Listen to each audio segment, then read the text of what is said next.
How do you complete a traverse of Grey Wolf Ridge? This is a story for those of you interested in challenging hikes with some off-trail navigation.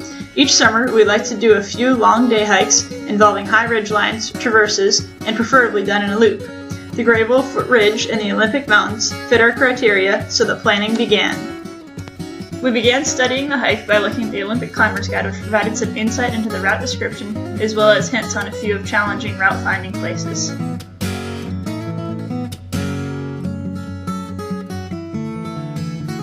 We gathered up some topo maps, and on these we detailed our route the best we could and made notes on the map. This map shows the beginning of the hike, including the short trail section that we start on, and then the first peak that we climb up to, Baldy. Here's the second topo map that we utilized that details the second half of the ridgeline, as well as the Royal Basin Trail, which is our planned way out. We also utilize Google Images to provide some better imagery that the topo maps don't show, including where avalanches may have changed the topography of the terrain.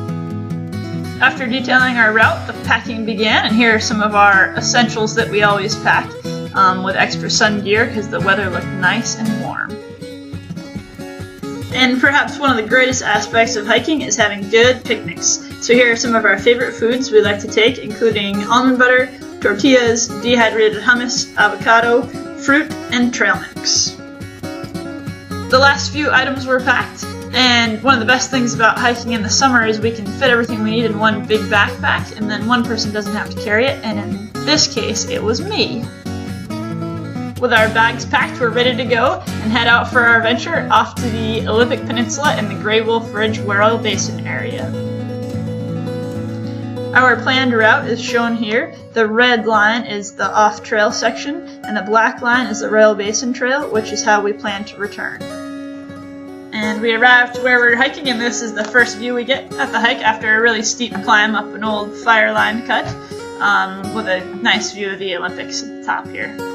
A short climb later, and we have a nice view of Baldy, which is the first peak that we will summit on the ridgeline route. And a mandatory selfie for modern adventures. Heading along the ridge, we check the map and can see Baldy and Grey Wolf Mountain in the distance. From here, it looks as though it will be smooth sailing along the ridgeline. The top of Baldy provides a clear view of the next summit on our route, Grey Wolf Mountain, which is the tall, snow-free peak in the distance. One other spectacular view along the way of the northern Olympic Peninsula, the Straits of Juan de Fuca, and snowy Mount Baker in the background. After gazing at the views, we move along up the steep section of Grey Wolf Mountain. After the steep ascent, I was rather excited to reach the top of Grey Wolf Summit here. This was also our first picnic stop on our route. I thought it was going to be earlier, and when I realized we finally got one, I was very excited. Looking off into the snowy Olympic Mountains from the top of Grey Wolf Mountain. Matt and I again now sporting our full sun attire as it's getting pretty warm in the day. It's late in the afternoon. To help us stay on track, we also look back to check where we've come from and align our maps, and here we're looking northeast back to Grey Wolf Mountain. This is where the prior picture was taken looking back, and this is looking forward to where we're going.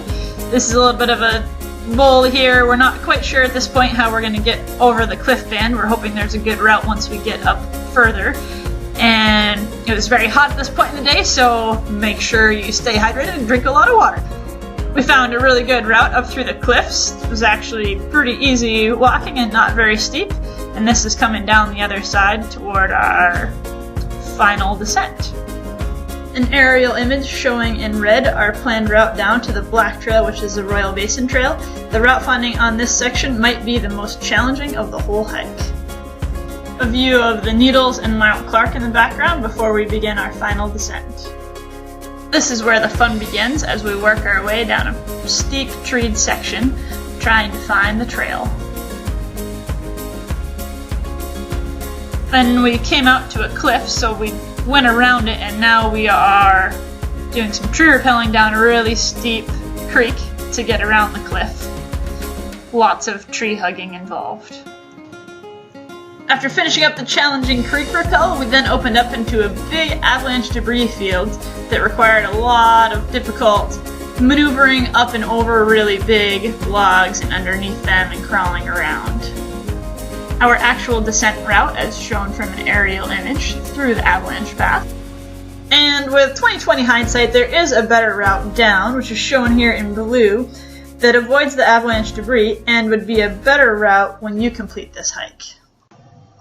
After a couple hours of stumbling up and over the avalanche debris field, we landed right on the Royal Basin Trail, shown here in black, and made it out to the car. 9 hours and 30 minutes total.